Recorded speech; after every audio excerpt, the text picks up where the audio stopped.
मित्रों, इस समय विश्व एक अभूतपूर्व संकट से गुजर रहा है और इन परिस्थितियों में अत्यंत सूझबूझ के साथ भारत के जन जन के हित की रक्षा के लिए प्रधानमंत्री श्री नरेंद्र मोदी जी एक अत्यंत महत्वपूर्ण विदेश यात्रा पर है और स्वीडन में वहां की सरकार ने भारत के आज तक के सर्वाधिक लोकप्रिय प्रधानमंत्री और विश्व के सर्वाधिक लोकप्रिय नेताओं में निरंतर शुमार किए जाने वाले विगत कई वर्षों से हम सबके प्रिय प्रधानमंत्री श्री नरेंद्र मोदी जी को cross of the royal order of the polar star, जो स्वीडन का सर्वोच्च नागरिक सम्मान है, उससे अलंकृत किया है। और इस प्रकार प्रधानमंत्री श्री नरेंद्र मोदी जी को अपने इस कार्यकाल में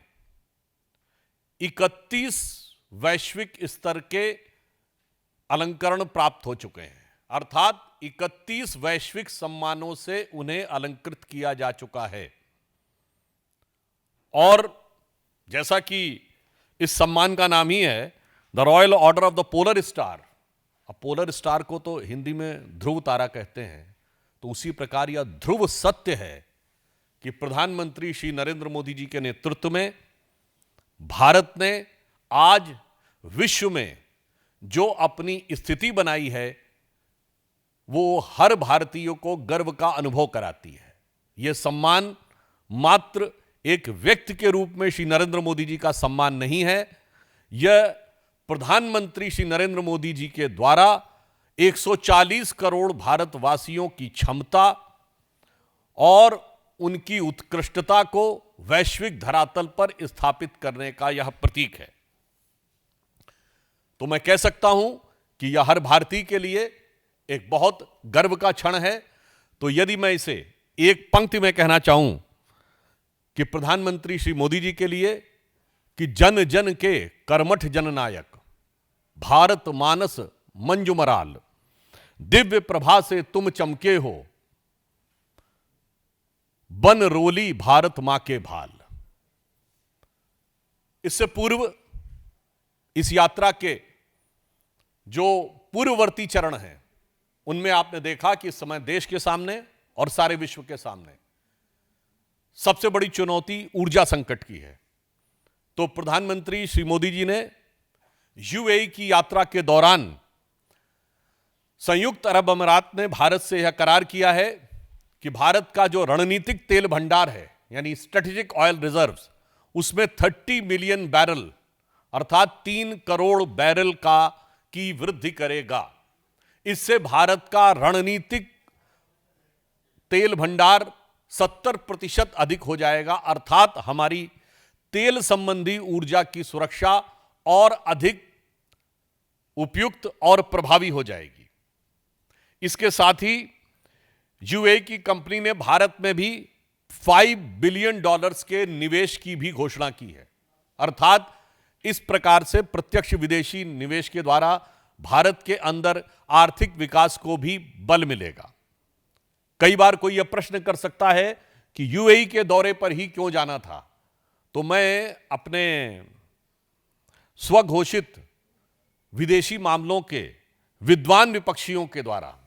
जो अपने को बहुत बड़ा विद्वान समझते हैं, सर्वाधिक विदेश भ्रमण वही लोग करते हैं और विवरण कभी नहीं देते हैं, तो उनके लिए मैं बताना चाहता हूं कि चूंकि संयुक्त अरब अमीरात ने अपने को ओपेक से अलग कर लिया है, तो इस कारण से वो अब अपने स्तर से स्वतंत्र रूप से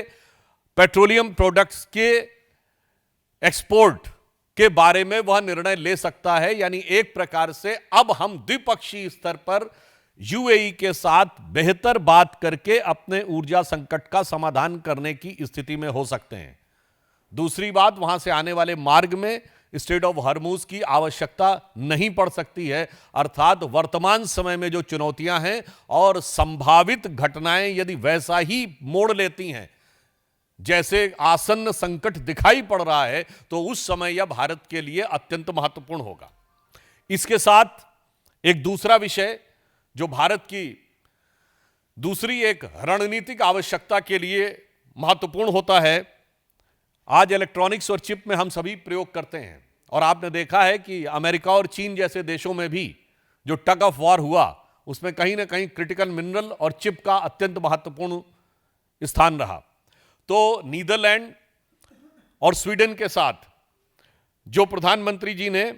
टाटा इलेक्ट्रॉनिक्स और एएसएमएल के बीच में समझौता हुआ है, क्योंकि चिप मैन्युफैक्चरिंग के तमाम कंपोनेंट्स के में नीदरलैंड का बहुत महत्वपूर्ण स्थान है, अतः भारत को चिप के संदर्भ में स्वावलंबी बनाने में यह एक महत्वपूर्ण मील का पत्थर साबित होगा। और वैसे शायद आप में से बहुत लोगों को पता हो या ना पता हो, व्यापार की दृष्टि से भारत और नीदरलैंड के बीच में यह संबंध है कि दुनिया की पहली कंपनी जिसने पब्लिक इश्यूज निकाले थे, वो सन 1602 में डच ईस्ट इंडिया कंपनी थी, जो दर्शाता है कि उस जमाने में पब्लिक इशू लगाना, यानी जनता अपना पैसा लगाने को तैयार हो, तो वो इंडिया के नाम पर ही लगाने को तैयार हुए थे, क्योंकि उन्हें भरोसा था कि भारत से व्यापार होगा तो निश्चित रूप से उनको लाभ होगा। तीसरा महत्वपूर्ण कार्य यह हुआ कि 11वीं सदी की चोल साम्राज्य की राजा राजा चोल और कोलोत्तुंग चोल के सम्राट के कार्यकाल की ताम्र प्लेटें, जो 1000 वर्ष पुरानी भारत की प्राचीन सभ्यता और उसकी महानता, उसकी दक्षता का प्रमाण देती हैं, उनको भी भारत वापस लाने का निर्णय वहां की सरकार ने किया, और इसके लिए प्रधानमंत्री जी ने अत्यंत विशेष रूप से प्रयास किया। और हर भारतीय को इस बात की प्रसन्नता है कि भारत की यह प्राचीन सांस्कृतिक विरासत, आज 1000 वर्ष पुरानी विरासत, लगभग 200 साल पहले जो यहां से चली गई थी, वो आज पुनः वापस आ रही है। अतः हम ये कह सकते हैं, और वैसे थोड़ा सा डाइग्रेस होते हुए, चोल साम्राज्य जिसका प्रभाव इंडोनेशिया से लेके और नीदरलैंड तक दिखाई पड़ता है, वो तो रीजनल हिस्ट्री ऑफ तमिलनाडु थी, और जिनका प्रभाव केवल सल्तनते शाह आलम दे लाल किले ते पालम था, वो नेशनल हिस्ट्री होती थी। तो थोड़ा इस विषय पे भी देश के प्रबुद्ध लोगों का यह प्रकरण ध्यान आकर्षित करता है।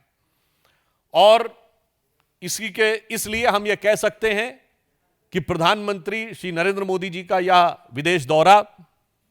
रणनीतिक दृष्टि से, यानी हमारी ऑयल रिक्वायरमेंट्स, आर्थिक दृष्टि से प्रत्यक्ष विदेशी निवेश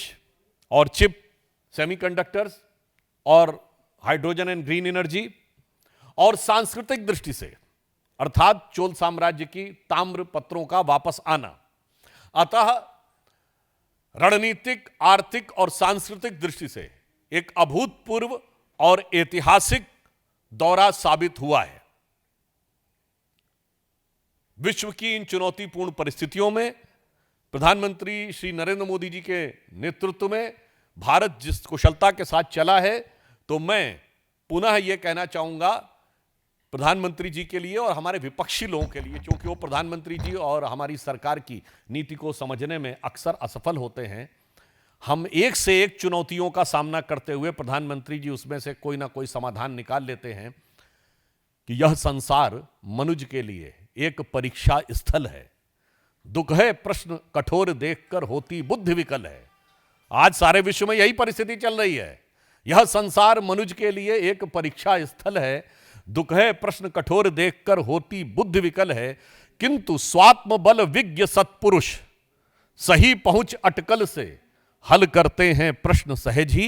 अविरल मेधा बल से। तो प्रधानमंत्री जी उन सत्पुरुषों के समान हैं जिन्होंने अपनी अविरल मेधा बल से भारत के संकट का समाधान किया है, मगर एक शंका का समाधान अभी तक नहीं हो पाया है। कुछ दिन पूर्व पार्टी ने अपनी प्रेस कॉन्फ्रेंस में पूछा था